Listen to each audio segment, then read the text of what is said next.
Fanatics. It's college football with Sam, and today I've brought on John, who last preseason went to Big Ten Media Days, runs a wonderful show called the Big Ten Huddle on YouTube with over 3,000 subscribers. I brought him on to talk about some Big Ten fall camp questions and any underrated Big Ten teams that really he can think of. We're going to let him take over the show, really. I'll just ask questions, be here. And if any of you have questions that you want to ask us, feel free to engage in the comments section. A super chat will help there. And we're just going to talk some ball. We're going to have some fun here tonight. And it's going to be awesome. But make sure before we really get into it that you go over to his channel. It's just the Big Ten Huddle. First thing that pops up, the logo looks exactly like the one on the cover art for this show. And give his channel a subscription, hit his notification bell, watch his recent videos. They're very informative, very professionally done. It's a good show, good operation that John and many of his different co-hosts and guests run. So how are you doing today? I'm doing great, man. We're in fall camp time and everything. Appreciate the kind words about the show. You run an excellent channel here as well. Love viewing your content. And I feel like every time I watch the content, man, I'm turned into a Penn State fan. So, Yeah, I'm higher on them than I think much of the Penn State beater fans are. It's pretty interesting. I love it though. Yeah, I mean, there's so many positive things about them this season. I'm sure we'll touch on them a little bit, but yeah, you've kind of become the Penn State guy a little bit of us Big Ten podcasters, and I love it. I love that you've kind of taken that stance, and you make great points. I mean, they're in for a great season this year, I think. Yes, I think so too, and I think that is probably a great place to start with any of the Big Ten fall camp questions that you have or things that you've been hearing. Let's start at what a lot of people assume is the top of the conference. Penn State was voted preseason number 1 in the de facto Big Ten media poll, though there isn't a de jure one. It's not official, but kind of official anyway. Any thoughts, any questions about Penn State besides the wide receivers? But we can talk about those too. Yeah, I mean, I think the biggest one is, if you want to start with the wide receivers, Kyron Hudson. He's apparently just been killing it in camp right now, so that's excellent news to hear. You were excited about Devontae Ross. You were excited about Trevor Pena. Those were two guys that I think everybody was really in it for. But Kyron Hudson coming over from USC seems like he has a whole lot of talent. Seems like he's a guy that's really performing well over there. And a freshman, I believe his name is Cody Howard, was another one that's kind of getting some buzz in the wide receiver room. So I know Clifford was kind of the one getting a little bit of the thought as the guy outside of the top 3 rotation, but Howard might put himself in there a little bit too, which is excellent news for Penn State for the future, because you thought, oh, okay, really good wide receiver room this year, but what's going to happen in the future? If Howard turns into one of those guys that can really excel in the future, that's excellent for him. Offensive line, I think this offensive line is one of the best in the country, if not the best in the Big Ten. I like Oregon a little bit more, but most of that is projection. I mean, if what we know, if I was basing this on like what we know and what we've seen for sure in Big Ten play, I'd probably say Penn State.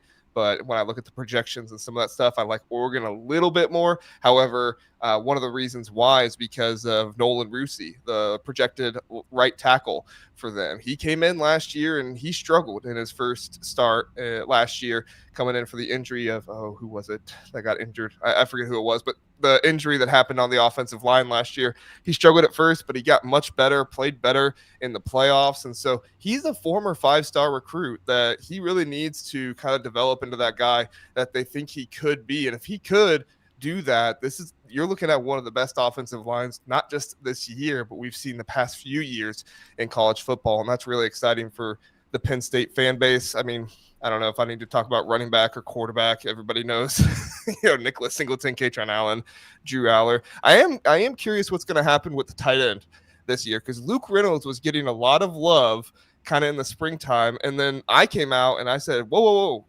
Khalil Dinkins is a real deal tight end. Like, we need to make sure we're thinking about him. And from everything we've heard from fall camp coming out, sounds like he's been having a really good fall camp too. So Khalil Dinkins is probably going to be that guy, I would assume, and we'll go from there. But then on the defensive side of the ball, we've talked probably more about Jim Knowles than we have the Penn State defense with the, integrating into the new system and all that stuff. I know there's a ton of Ohio State fans out there that say it takes 2 to 3 years. I've pointed out that Tom Allen's defense, if you look at the schematics, the structure, it's not all that different than what Jim Knowles runs. So, I mean, there's a few different things here and there. I think, Knowles has like the jack position and some of that stuff, but he wasn't even running some of those intricacies at Ohio State. So who's to say he's going to go to Penn State and try to develop every little intricacy? He might try to do that, but I think he knows if he has the players to just go out and win, that's what he's going to do. And at the end of the day, that's what I, told our audience in one episode when we were talking about it. I said, look, Jim Knowles is a fantastic defensive coordinator, and Penn State fans should be very happy they have him. But a coordinator is only as good as his players. You should be looking at Zakee Wheatley. You should be looking at A.J. Harris, Tony Ruhast, obviously denied Dennis Sutton. You should be looking at dudes like that. Can they be the ones that lead this defense to being one of the best, if not the best defenses in the nation? I think they have guys on here to do that, obviously, but they have to come out and they have to make that happen. And then Amari Campbell, the North Carolina transfer, everybody was talking about Bo Atkinson to Ohio State, and for good, for good talk. Yeah, for good reason. He's going to do well there.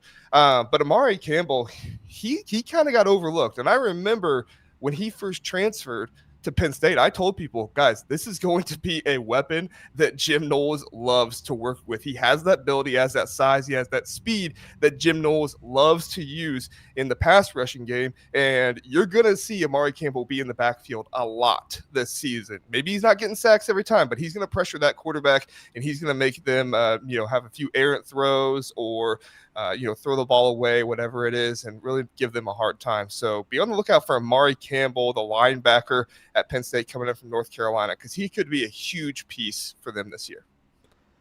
Absolutely. I love, as we talked about a little bit pre-show and as I've been very open about on my channel, I love Penn State this year for a variety of reasons. I think you can list all 11 positions, and while some of them may have questions and some are definitely better than others, I really, really love what they have.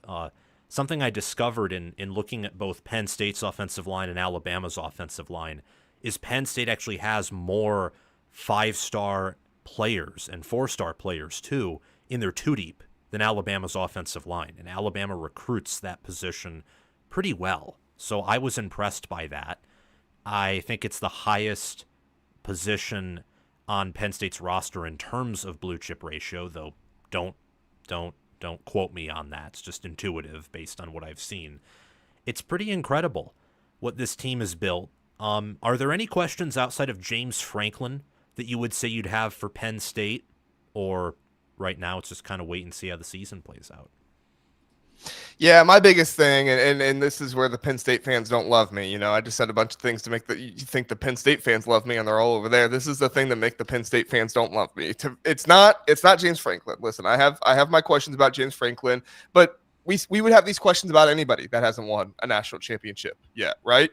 My question with Penn State this year is Drew Aller. Can Drew Aller, he has all the traits, man. He has the size. He has the mobility he needs. He's not like Bryce Young or anything back there, but he has enough mobility that he needs. He has the strength. You saw that play last year where the Oregon defender was literally holding on to him, and he still made that throw into the end zone. He has it all, man. He has everything he needs to be a successful quarterback. It's just been in those times in the clutch. It was that Oregon game when they had the chance to tie it that he completely telegraphed that go route on the outside, and it got picked off. I think that was the first play of the drive, right? It was that Notre Dame game where on that drive, he's rolling out to the side. I think he didn't even need to do it. He threw the ball across his body over the middle, and it's like, man, just go down the field and just get a field goal. You don't have to be trying to go down the field, or you've been the better team all game.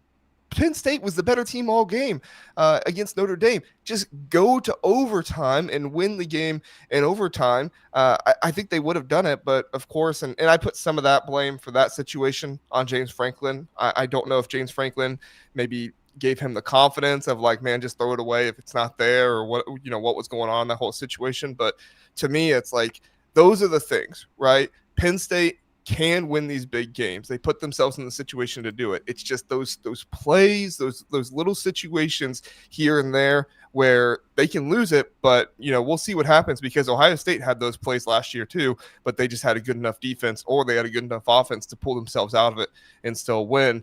Every team makes those mistakes. You just who can overcome them and who can win the game regardless. Exactly. I think that's eloquently put there, John. Thank you again for coming on, and make sure everyone, before we resume, to like, share, subscribe to our channel, but also subscribe to John's channel at the Big Ten Huddle. First thing you'll find when you look it up. Let's move on and talk about some other big-time schools before trickling our way down. Oregon, Ohio State, those are the two schools that, well, Oregon won the Big Ten, Ohio State won it all. So in terms of achievements, those were the two best in the conference last year. Anything that you've heard about them that you love, that you like, anything that you think is undervalued or overvalued about those rosters, please fill us in. Yeah, as I was just talking earlier about the Oregon offensive line, I don't know if they're getting enough credit this season. I know they have a couple of transfers, specifically both tackle positions, and they brought in the USC transfer as well, and USC's offensive line wasn't exactly spectacular last year, so Pregnon coming in might not be the best name in the world, but Pregnon played well last year. He was one of the offensive linemen that did for USC, and then Isaiah World and Harvey, I think it is, Alex Harvey, the right tackle for them. These are spectacular players, and the thing that not a lot of people realize about Oregon is just how great of a coach Alik Terry is. I mean, he has had Oregon as a finalist or a semifinalist, I believe a finalist, the past 3 years for the Joe Moore Award. That offensive line has been amongst the best in the country that the years that Alik Terry has been there, and he needs proper recognition for doing that. There's a lot of other good offensive line coaches in the Big Ten. I'm not trying to put anybody else down, but I don't think he gets enough credit oftentimes from people. The defensive line as well, Mateo Uyunglele, they have Washington there in the middle. I'm not a huge believer in Bear Alexander, but I think Bear Alexander has enough, experience and everything to be at the very least a solid piece there in the middle of their defensive line. So I love that. My biggest thing with them is, what does Dante Moore look like? I think Will Stein is one of the best, if not the best, offensive coordinators in all of college football. I have him and Andy Kotelnicki right up there together. And honestly, you told me either one of them you think is the best in the Big Ten. I wouldn't argue either way. But I think Will Stein is a fantastic offensive coordinator. I think he's going to put things in, put Dante Moore in the best position possible to make him successful. But I watched that spring game, and I did not exactly come away super impressed. And this is an Oregon team that has question marks in the secondary as well. Super talented. A lot of talented guys out there in the secondary for Oregon, but they're very young. Dylan Thieneman is a fantastic addition. That's great. They have a guy named Iffy, I believe is how you pronounce it, there at the quarterback spot, and I think that's awesome. I can't wait to hear his name called this season. But, Neem Offord, Brandon Finney, these guys are probably going to get a lot of run this season, true freshmen, and we're going to see how do they do with being true freshmen. We see a lot more true freshmen play at some of these bigger programs than before. So it's not so much concern that they're playing, but if you have more of these young guys playing, what does that look like, right? You really don't have anybody from the secondary last year coming back, playing again. So it's just an interesting situation. And with neither Dante Moore or Austin Novosad really doing all that much in the spring game, I don't know. I don't know how to feel about either of those two guys yet. So I'm not like panic alert for either of them, but at the same time, I'm also not feeling super confident in either of those guys. And then obviously Evan Stewart going out. We'll see what happens. I think DeCorian Moore is a really good receiver. I don't think he's Jeremiah Smith, but that shouldn't be an insult. I don't think anybody's Jeremiah Smith. He can still be a fantastic receiver. Probably will be a top 10 Big Ten receiver this season. Oh, absolutely. But absolutely. It's just one of those things where it's like, if the expectations are Jeremiah Smith, we're going to need to temper those because Jeremiah Smiths just don't come around all the time. On the Ohio State side, Edric Houston going down. We did a video about that. That's really difficult for them, if nothing else, because Edric Houston, it's not like he's one of those guys from last season that had a ton of reps and, was in a ton of games. When that happened with Tyleik Williams last year, it was like, oh, okay, he'll be fine when he comes back because he's been in the system for so long. Edric Houston still needs to get those reps in fall practice, and it sounds like he's going to come back, which is good. But at the same time, it's like, okay, how many reps does he get? Is that, what's the whole situation going on there? So that's a little concerning. But overall, I'm much higher on the Ohio State offensive line than other people are. I think Ethan Onyeonwa is going to be really, really good. His size, his mobility, what he does. I think a lot of people are what's the word I'm looking for? Underwhelming or not thinking enough of Austin Seierveld. He was a guy last year that didn't start for Ohio State. Well, he did start at the beginning because they had an injured Donovan Jackson, but he wasn't necessarily like a full-time starter the entire season. So I like him. I think he's going to be really good for him. And then I think Carson Hinsman coming back as a center is going to be excellent too. Have my questions about Luke Montgomery and Tegra Shabola there on the offensive line, but overall, I think those guys are a pretty good group, and they're pretty well set, pretty well together. And I always love chemistry on the offensive line as well. We'll see what happens with Julian Sayin and Lincoln Kienholz. I mean, you think Will Howard is back with how the beat is talking about them right now. So we'll see what happens, but regardless, I think you have one of the best tight ends in the nation, if not the best tight end in the nation. I think you have the best wide receiver group in the nation. So whoever the quarterback is at Ohio State, he's going to have plenty of help. And then in the secondary, I'm just really, really interested to see what happens with those safeties. Sounds like Caleb Downs has been playing some nickel. Sounds like he's been moving around all over the place. What's that look like with the two safeties, Jalen McClain and Malik Hartford, that were back there kind of battling a little bit? I'm really interested to see what Matt Patricia puts out there and just overall what Matt Patricia does altogether, because he's been very popular amongst the media. People really, really like him. He's very smiley, very happy. And, I don't remember him that way at the Lions. So, is it all show? Is it changed man? I have no idea, but I'm excited to see what comes out of this season for the Ohio State defense. Absolutely. I think that for both Oregon and Ohio State, I think it's so appropriate to group them together because on one hand, even though Ohio State clearly was the better team last year, and you saw that in the Rose Bowl, they were the two highest achievers in the conference. Many view them as the two future highest achievers in the conference long term. Oregon right now is really the only school in the Big Ten consistently for now, if things hold 2 cycles in a row, will out-recruit Ohio State.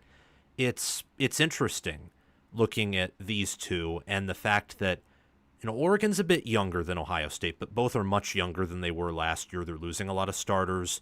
Oregon, you could say, compensates for that by returning both coordinators. Ohio State replaces both. So there's a lot more wiggle room, I'd say, for both teams than there was last year. Not talking about any of them going 7-5 like Michigan did off a national title, or what Penn State did after 2019 and just looking horrible in the COVID year, and then the year after that looking mediocre. But it's interesting seeing how many young players have an opportunity to step up for either of these teams. If you could name one, we'll give some wiggle room, one on each side of the football, for Oregon and Ohio State, for a young redshirt freshman or true freshman to really show their face this year in football. For the Buckeyes and Ducks, who would you select? Yeah, so I'm doing a freshman watch list right now. The only question is how deep am I going to go on it? Because I could go as deep as 40 freshmen in the Big Ten to watch, but I also could go as small as like 10 or 15. So, but Ohio State and Oregon were definitely teams that had a number of guys on that list. So I think the name that everybody's going to go with Ohio State on defense is Devin Sanchez. So I'm going to go with somebody different than that, just because I don't like to just take the best player in the class. So I'm actually going to go with Riley Pettijohn at linebacker for Ohio State. He is very fast. He had a faster, I think it was 10 meter time than Trevion Henderson did in high school. Now, Trevion Henderson didn't get to run his 10 meter time his senior year. He only ran it his junior year because of COVID, but still, Riley Pettijohn as a senior had a faster 10 meter time than Trevion Henderson did. He is just a heat seeking missile for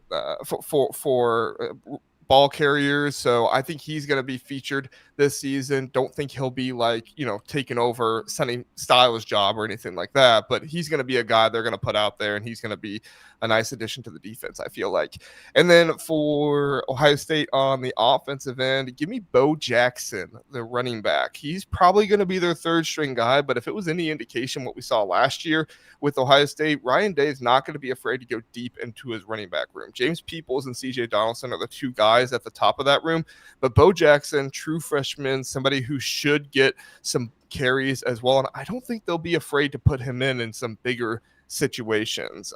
He does need to probably improve his pass pro. Most freshmen do need to do that, but I wouldn't be surprised to see him in a number of Big Ten games and possibly even get a few carries against the likes of, Penn State, Michigan, teams like that if the season's really going well for him. Now on the Oregon side, I just said I don't like to take the two top players in the class, but I really don't think I have any other choice but to do that here with Oregon. So I'm going to go with DeCorian Moore, the wide receiver, and Neem Offord, the cornerback. Now, we were talking about DeCorian Moore before we came on. He's just a fantastic receiver. He's going to do some really, really great things at Oregon. He seems to have a really nice connection with Dante Moore. Those two guys are mentioning each other a ton in interviews, which obviously you want good chemistry between your quarterback and receiver. With Evan Stewart going out, DeCorian Moore could be that primary target for Dante Moore, other than Kenyon Sadiq. I think Kenyon Sadiq is going to be a really big target for him as well. And then cornerback, like I said, Neem Offord. Neem Offord is one of those guys that possesses the ability to play on both sides of the ball. And I would not be surprised if a year or two from now we start seeing Neem Offord play a little bit more of a Travis Hunter role or a little bit more of that Coy Parrish role that we're going to see from Minnesota this season. This has become more and more popular throughout college football ever since Travis Hunter. You hear, Boo Carter was wanting to do it at Tennessee. Coy Parrish is going to be doing it at Minnesota. I don't even think Boo Carter's with Tennessee anymore, but he had some talk about doing it as well. And I think Neem Offord is the type of guy that you do something like that with. And for him to start at cornerback and then possibly get some reps at wide receiver as well, I think that's going to be something that Oregon will look into. Absolutely. I think that it's interesting looking at how many freshmen, like you said, and Kirby Smart's even talked about this, how many young players are in the two deep now for these schools. I like that you mentioned Pettyjohn over Sanchez because Patricia ultimately will want to run a 4-3-3-4 defense, and Pettyjohn would, at this point, obviously be the fourth linebacker. And there might be a world where during part of the season, he's good enough to be involved in like a full-on, rotation, or if Patricia feels like he can utilize his, 3-4 base defense, that he's out there consistently.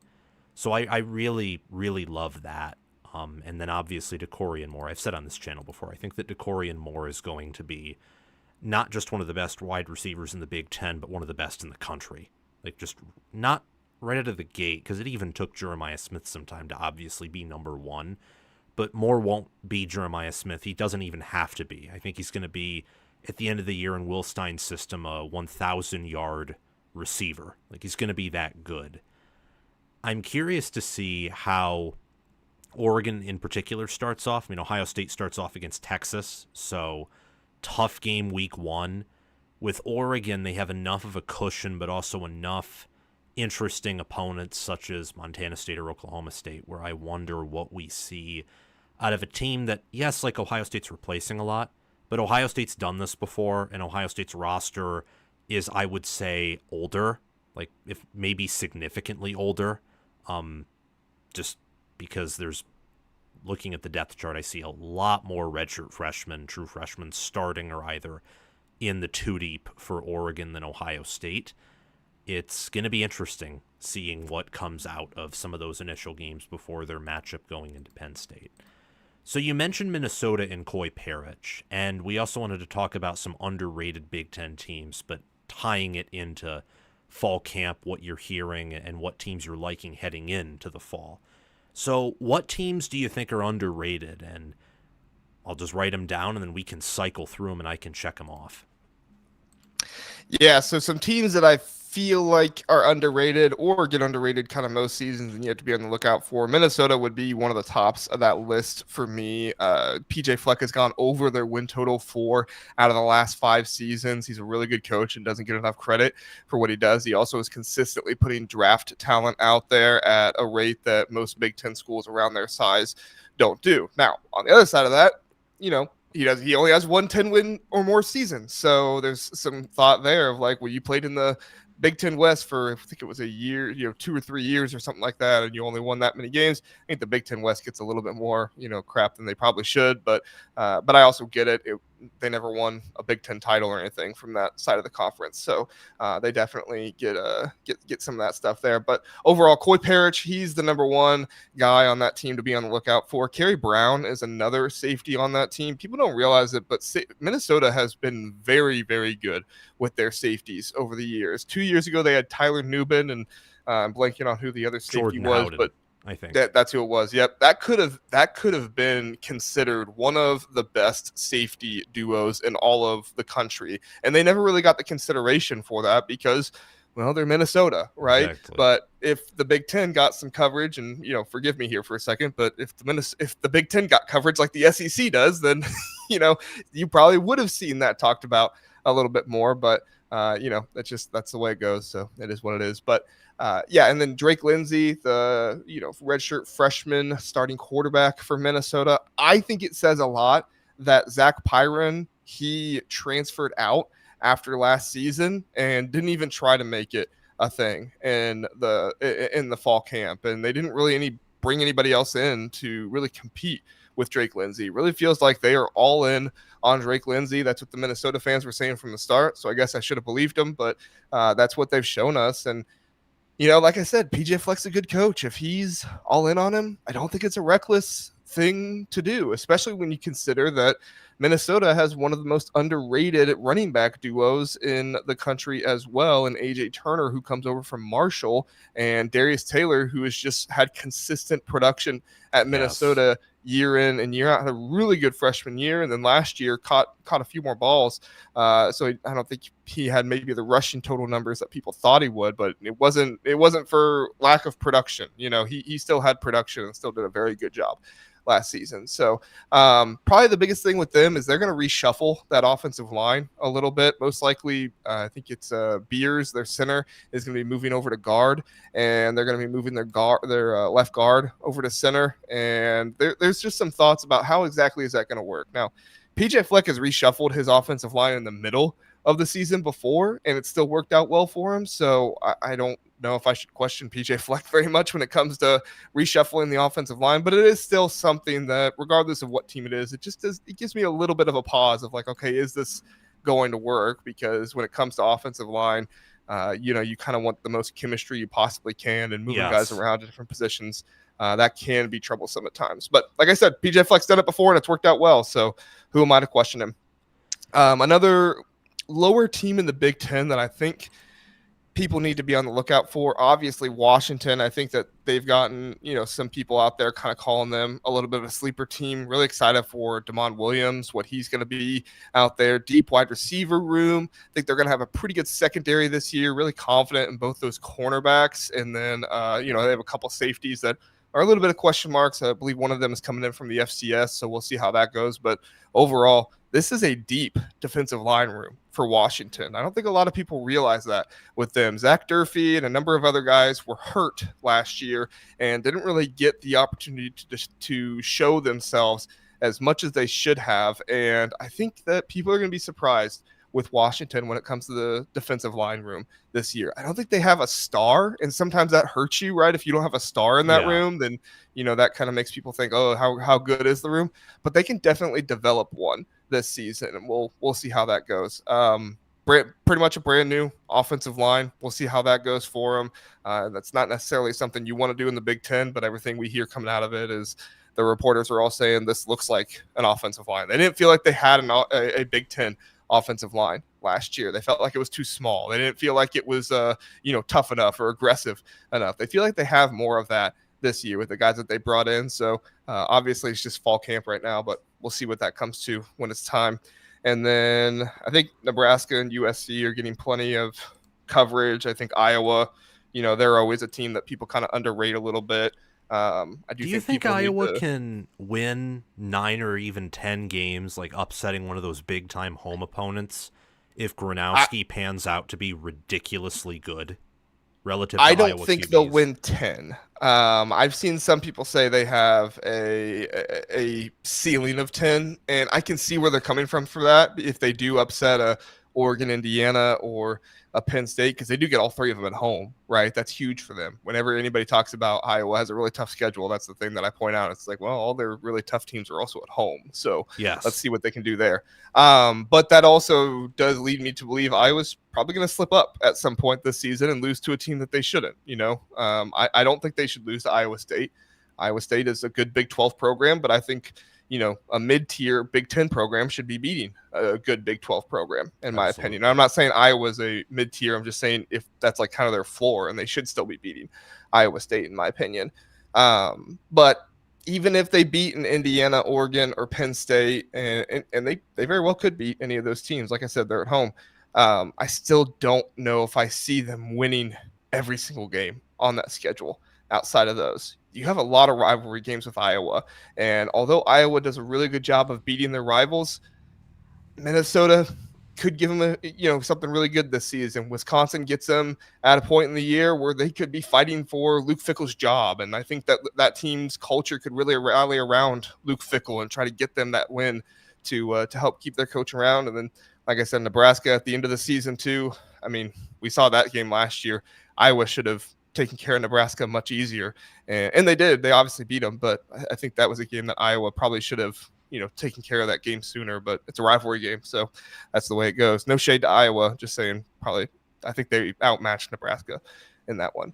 And then finally, a team that I'd say two teams that I'm kind of wild cardy on a little bit: UCLA and Northwestern.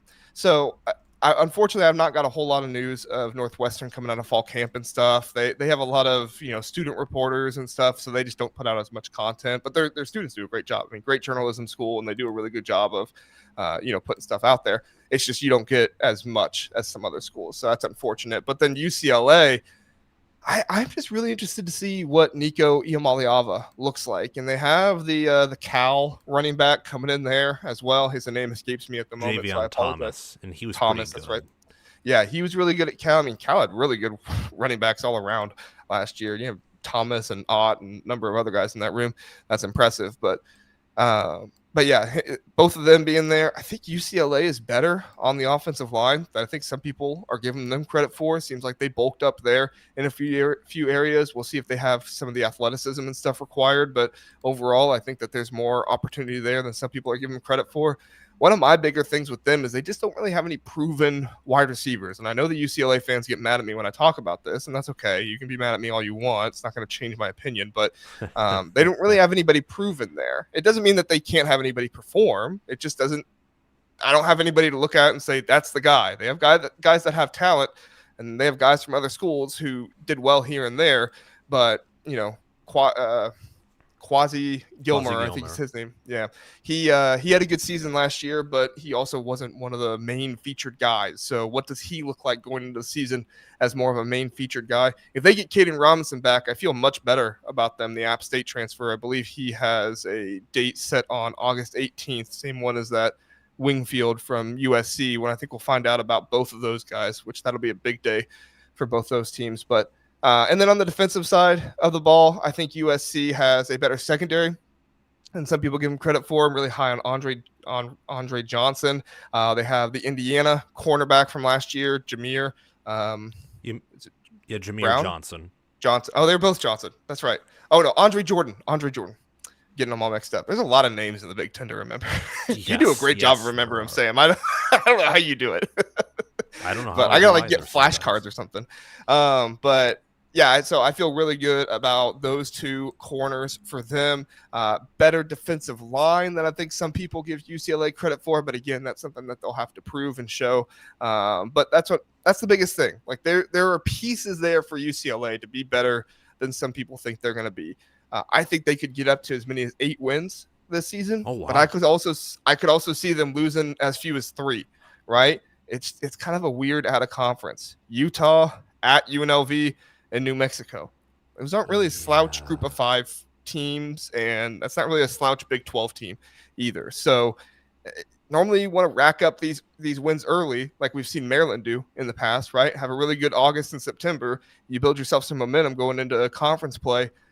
I'm concerned that UCLA might lose 1 or 2 of those games. And if they do, I don't know if they have the momentum to go throughout the year and win, 4 or 5 Big Ten games. They could. I think they have enough talent to be able to do that with their schedule, but it's just it would be difficult to do that, like I said, if you lose more than 1 or 2 out of conference games.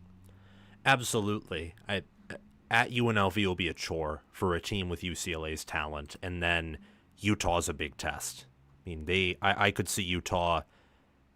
They host Utah. I could see Utah going in there and burning everything down, or I could see UCLA beating them. That's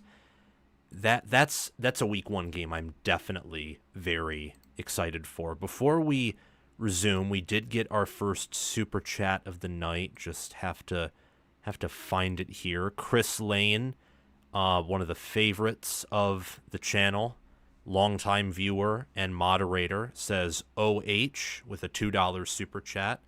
And I say I owe to you back. Chris Lane, thank you for the $2 super chat. I really appreciate it.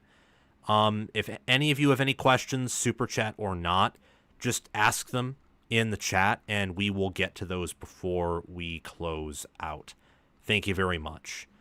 Looking at any other teams that could be undervalued, I think it's interesting to look at, from my perspective, USC.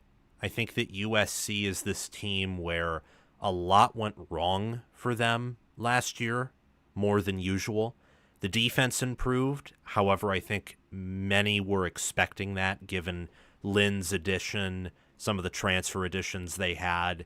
Just far superior coaching, irrespective of it being year 1 with a busted roster, was going to yield some improvements, and that happened. But offensively, Moss was a kind of disaster for a Lincoln Riley quarterback, having to replace him midseason, and it felt like they didn't utilize the running backs enough or the offensive line enough, and they kept losing close game after close game after close game.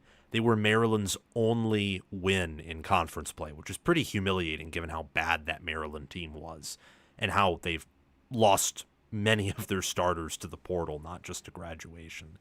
What are your overall thoughts on the Trojans this year? Are you as optimistic as I am, where I'm actually picking them to go to the playoffs, or what do you think about them?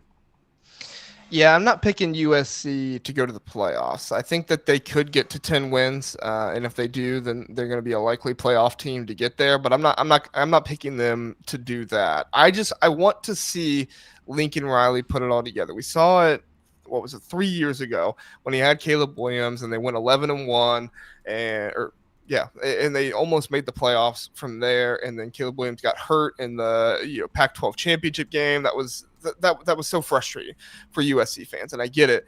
But ever since then, it never has really felt like Lincoln Riley has had complete control of his team. And I don't mean that in a bad way or trying to put Lincoln Riley down, because I actually think Lincoln Riley is a better coach than some people give him credit for. But what I mean by that is just in those clutch situations late, he just never really seemed to be able to put it together when it mattered most. He did it against LSU and he did it against Texas A&M. That's fantastic. But 4-5 last year in 1-score games, a team as athletic and as explosive as USC shouldn't be putting themselves in those type of games consistently. They at home last year against Penn State, Drew Aller threw too many picks in that game, and USC was up by a good amount in the beginning of the second half, or at the end of the first half. And it felt like USC could have put them away in the second half. But of course, Tyler Warren just goes insane, and Drew Aller makes some really good plays, which credit to them. Like I said, they deserve that credit there, and they're really good players. But that was a game that USC should have put away. Last year against Michigan, they should have put Michigan away in that game, but of course, the tackling woes come back to them, and they're not able to put it all together and finish off a Michigan team that would have been a huge momentum win for them. And then similar to Minnesota last year too, right? That Minnesota team they probably should have beat, but that I think that's the difference between a guy like PJ Fleck and a guy like Lincoln Riley. PJ Fleck, he might not always be exactly in control of his emotions and everything else going on in those games, but boy, does he get his guys fired up. And boy, do they play with that emotion late in those games. There's a difference between playing with emotion and being out of control and playing with emotion, giving it everything that you have toward the end. And that's one thing that PJ Fleck that's one thing PJ Fleck does a good job of doing with his guys. And I think that's an aspect of Lincoln Riley that he's missing a little bit with his coaching and with his team. And it's really haunted in the past 2 years at USC. I think you can find it. To me, I kind of look at USC like Nebraska right now, where it's like they're going to find it at some point. They recruit well enough. They have enough talent, obviously. I mean, USC, they're starting to recruit similar to the level of like a Penn State. So they are going to be able to do this at some point. It's not so much a matter of if it happens, it's a matter of when will it happen. Like I said, I guess providing Lincoln Riley is still there, but they're not firing him anytime soon. It would be Lincoln Riley leaving before he gets fired. Nobody's paying that Lincoln Riley buyout. Yeah, I mean, they have the number 2 recruiting class. And so this is something that I want to inform, not like the audience of. I mean, you already know this. Everyone who covers knows this, but to even an informed fan, or maybe maybe you haven't fully processed this. I don't know. Anyway, it's good to bring up because it is extremely fascinating. This is if my computer will, of course. I'll just say one thing really fast. When I said the thing about recruiting with USC, I did not mean this season. USC fans, you're fantastic at recruiting this year, and you're one of the kings of the Big Ten this year in recruiting. All right. I meant last year, I think they finished 15th in the country, and that was kind of around the same point with Penn State. So USC fans, not talking about this year. I try to only talk about recruiting classes once they finish because we never really know. But I mean, USC, they're gonna have a top 5 class this year, no doubt. Yeah, and I think that sometimes that recruiting hype gets involved in the regular season hype, and I didn't do too much of that this preseason. I think I already had him winning 9 or 10 games before the recruiting hype really built, and then it was more so the strength and conditioning hire that made me think, okay, yeah, they're going to be different this year because even getting that little amount of time with the new strength and conditioning coach, who's definitely Tremaine Carroll's way better than Benny Wiley, just looking at the different track records. I mean, Kansas State, there's a reason why Carroll's less talented Kansas State, why his weight room out physicaled and upset Riley's OU room so many times. There's a reason behind that, especially when you factor in the talent disparity. But USC in the future, their average rank per recruit for the 2026 class is a 92.17 with 32 commits. That is only, for perspective, it's 9/100ths of a point behind Ohio State's average rank per recruit with 11 more players. It's a little bit less than that behind Georgia. Correction, it's 4/100ths of a point behind Georgia's class, who was 31. It's crazy what they've been able to do. So I think in the future, yeah, you're right. It's a question of when, not if. And even if Riley at some point is, whether fired or whether he leaves on his own accord, they just have enough alignment and passion and enough history to where I think, yeah, success is there. They just have to take a hold of it. It's the same thing for Nebraska. We'll get to a question here, and then we'll do 2 questions, and then I'll ask you something about Nebraska, speaking of that other team that needs to take that next step. So Chris Lane sends in a $5 super chat this time. Thank you again for the donations, Chris. I appreciate them. He asks, do you guys really believe that Franklin can win 4 playoff games in a row for a title? It is pretty much 4 games against top 10 teams. Well, I'll say this. I don't think anybody believed Ryan Day could do it last year. And that's a big thing that's influencing me with James Franklin this year, right? Is that I know Ryan Day, better record and all this stuff. I get that. But the big thing on him was that he couldn't win the big games. He didn't beat Georgia. He didn't beat Alabama. He lost to Clemson early on, and he did beat Clemson again, but that was really the only game that the fans could really point to. And, James Franklin's kind of like that too. Back in, 17 when they won the Big Ten and they beat Ohio State. 2016. Or 16, sorry. I had 16 in my mind, and then I said 17. I don't know why I did that, but the 17 overall, team was better. It's more memorable. So that's what it was. Yeah.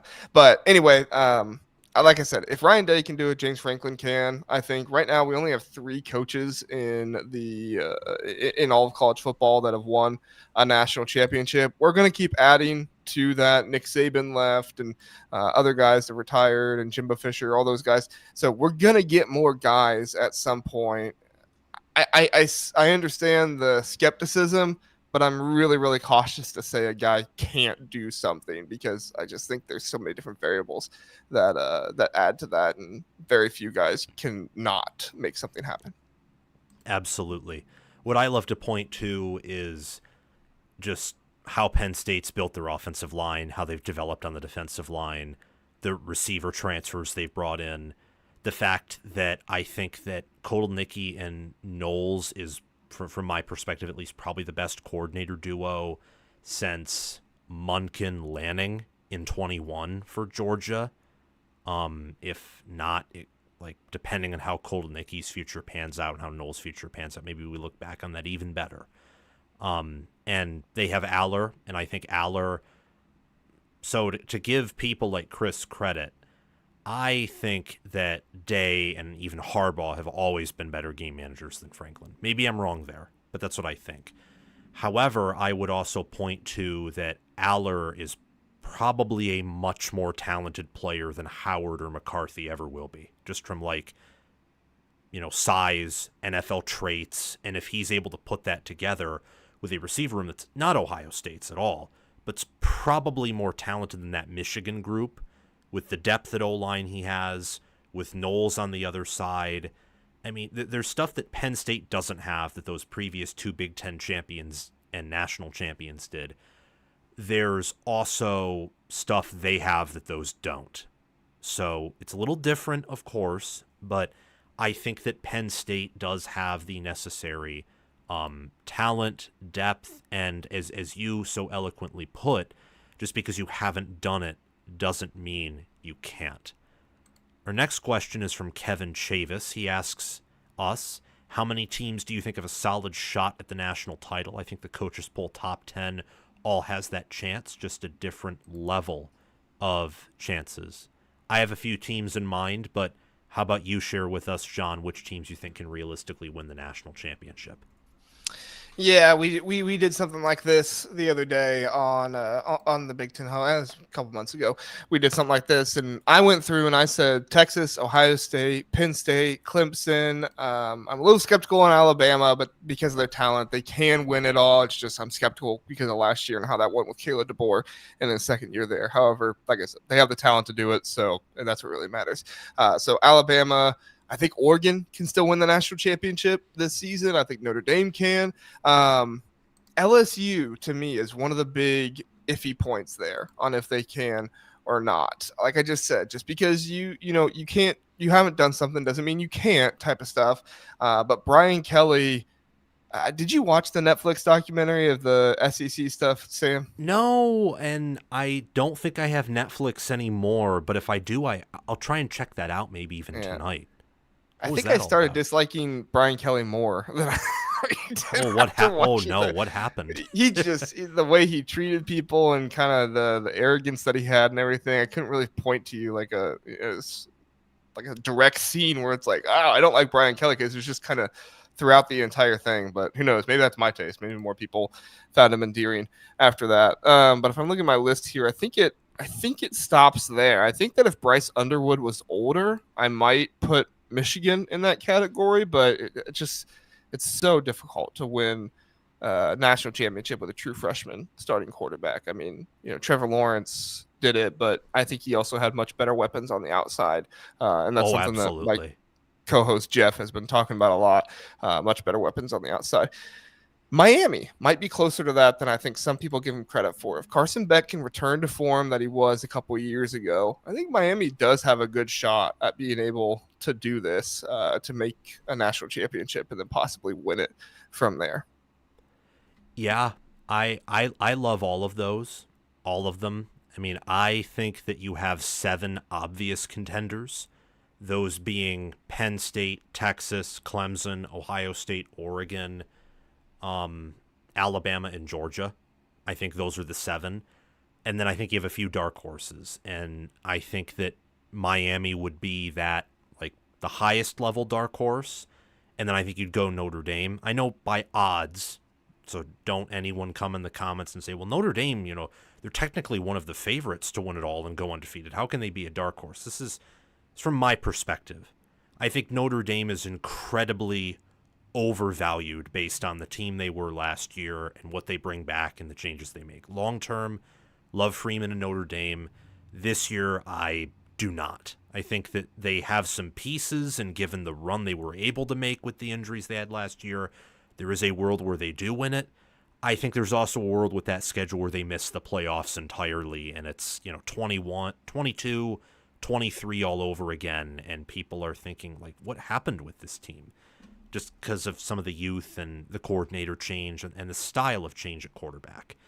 But then after those two, I think that these are teams who I would never, ever pick to win it all. But if everything goes right for them, I think that they could. I included USC and even Michigan on the dark horse list, but I think I'd put them a tier lower than Notre Dame and Miami.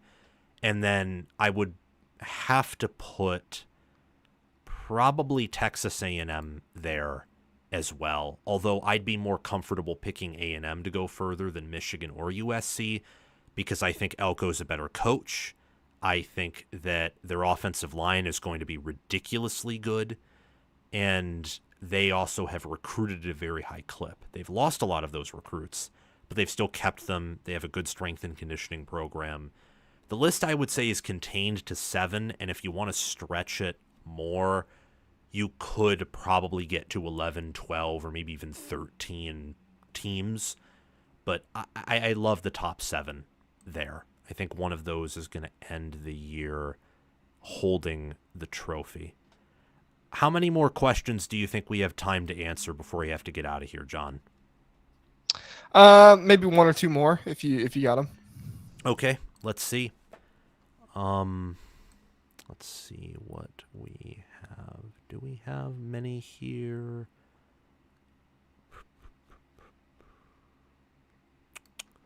Not many, so I will ask one of you before we get out of here. So, all right, sounds good. Nebraska. You mentioned Nebraska earlier, pairing them with USC as this team that has the talent to eventually win and win at a high level, but they just haven't yet. It's a question of if, not if, when, not if.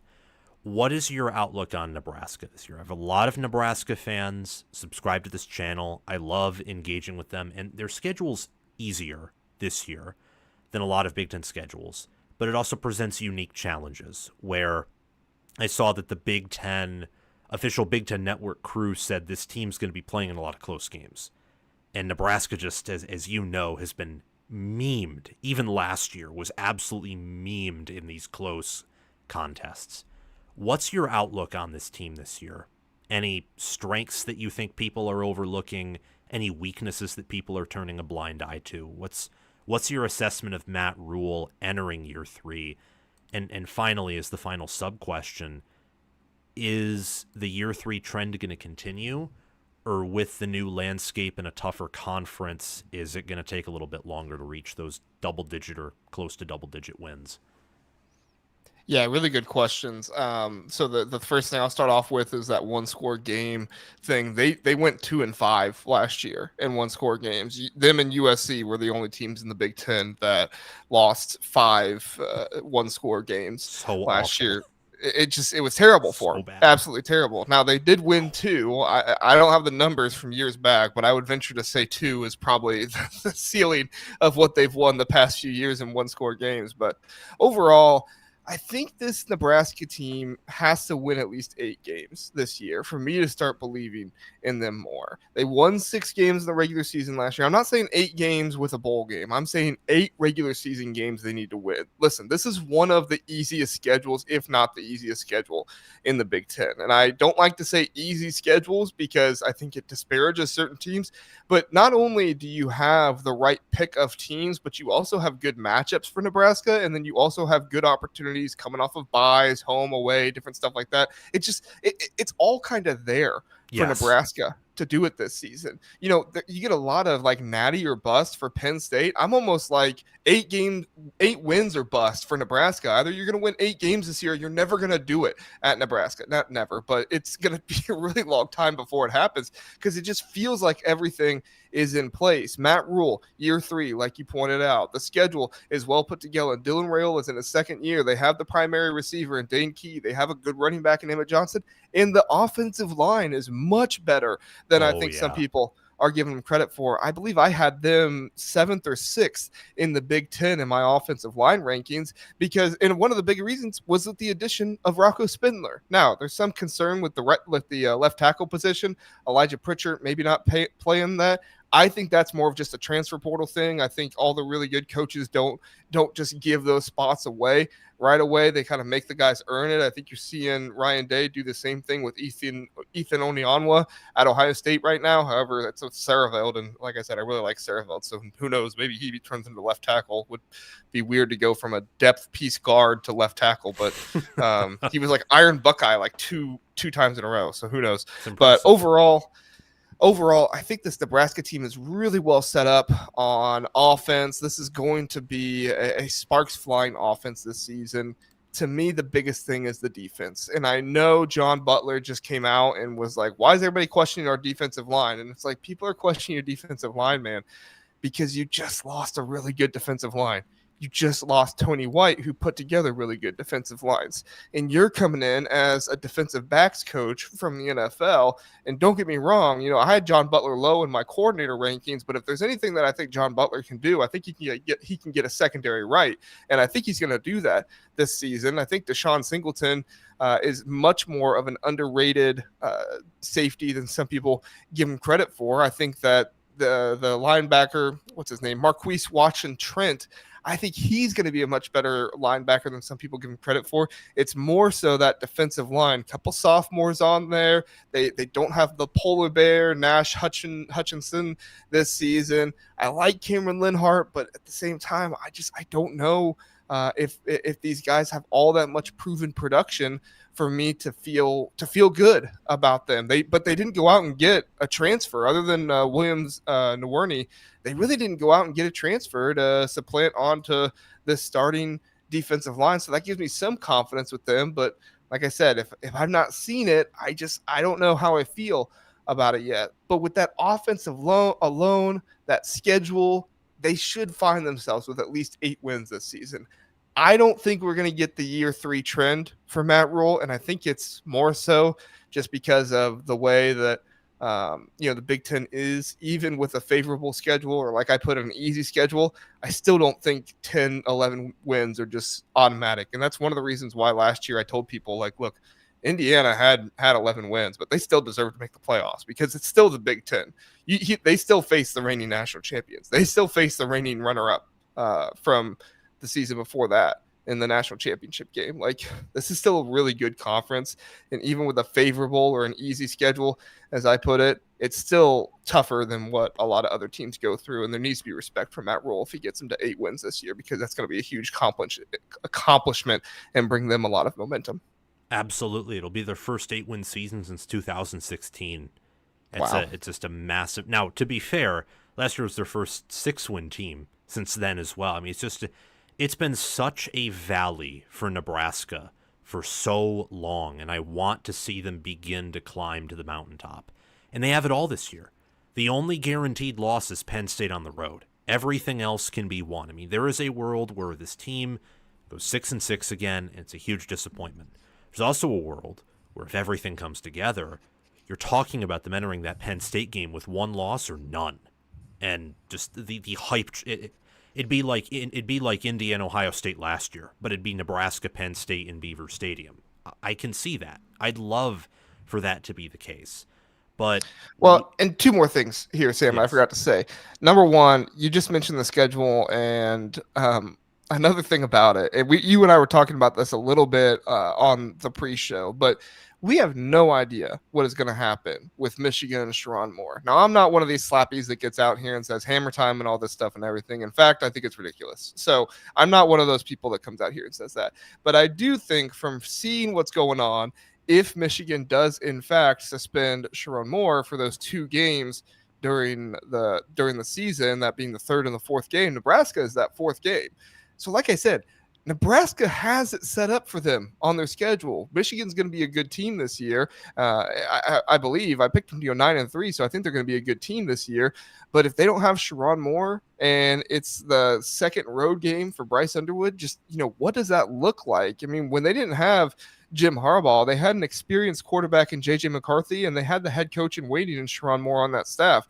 Sharon Moore doesn't necessarily have a head coach in waiting on his staff. At least I don't think they do, and they don't have an experienced, third year QB like JJ McCarthy, who's able to kind of operate the offense without the head coach there. He just had that much experience, that much poise and leadership.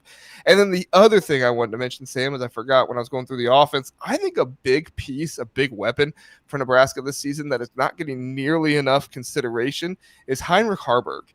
Now, I was not totally sold on him going over to the tight end position to quarterback, but if everything we're hearing about fall camp is accurate, and sometimes it's not, sometimes beat reporters kind of oversell stuff, but I don't think Nebraska's beat reporters oversell stuff. I think oftentimes it's the national people that oversell stuff with Nebraska, but their local beat reporters and people are very high on Heinrich Haarberg. In fact, even talking about he could be one of the 2nd or 3rd leading receivers on the team this season, which is pretty mind-boggling to think about. But if you remember that athleticism, that shiftiness, the kind of toughness he played with before, I think Heinrich Haarberg could be that guy to do that. And if he does, get up there with Dane Key and Jacoy Barney as one of the leading pass catchers on this team, watch out, because that's just one more weapon for Dylan Raiola to mess around with out there. Absolutely. And that receiver room is stacked, starting receivers. And that interior O-line, I will tell you all you guys this live, it's a better interior O-line than I think Michigan or Ohio State have, and it's probably deeper than Oregon's. Like it with Spindler and who they returned from last year, it's really good. And then to have Raiola and Holgerson together, everything's in alignment. And they should beat Cincinnati week 1. They should beat a lot of these teams that they have on their schedule. But then again, I don't know when I look at the defense. Cincinnati will be able to run the football, and they have a good trench room, good O-line, good D-line. And while I'll never pick Cincinnati to beat them because I think Scott Satterfield is extremely incompetent at his job, I don't know. Like, I could see so much happening for the Huskers one way or another. My pick of them going 8-4 is almost more of a hedge on what I think the ceiling and floor is than an actual prediction. There's just so many possibilities. Yeah, no, I'm with you. I think Nebraska has everything they need this season. I've picked them before to do really well, so it's one of those situations where it's like not ready to get hurt again. So Nebraska, you should do it, but I'm not necessarily going to pick you to go win 10 games or anything like that because, like I said, I've been hurt before. I don't want to be hurt again. I can absolutely see and understand that. Well, thank you so much. For any of you who had questions, we had really a hard cap of an hour. I was actually originally supposed to be 30, 45 minutes, but it's been such a blast talking with you, John. I've been on your show before. You do a really good job. Thank you for coming on for this hour. Any questions you guys have that we didn't get to, save them for me tomorrow when I will go live on my show by myself, but also have another guest appearance on tomorrow as well. So save your questions. We'll get to some of them tomorrow in our different shows. Anything else you want to say before we get out of here, John? No, I just appreciate it. Like I said from the beginning, Sam, you run a wonderful channel. You do a great job. You have better memory on names than I do, so major props to you. But yeah, just really good job covering the Big Ten. We need more people out there like you and me covering the Big Ten, doing a really good job. Not to say other people don't do a good job, but I think you and I do a pretty good job of it. And the Big Ten it should be glad to have you covering them. Well, thank you. That really warms my heart, and I really appreciate that. I'll have John back on again sometime soon in the future. Make sure you guys go to his channel and subscribe to his channel, like his recent videos, watch them all the way through, hit the notification bell on his channel, and also like this stream, hit the notification bell for our channel when we go live. It's now going to be, guys, 5 times a week, or 1 time more or 1 time less, really every day almost here now that the season's approaching us. So you're going to want to pay attention to all the content we have to release here on College Football with Sam. Have a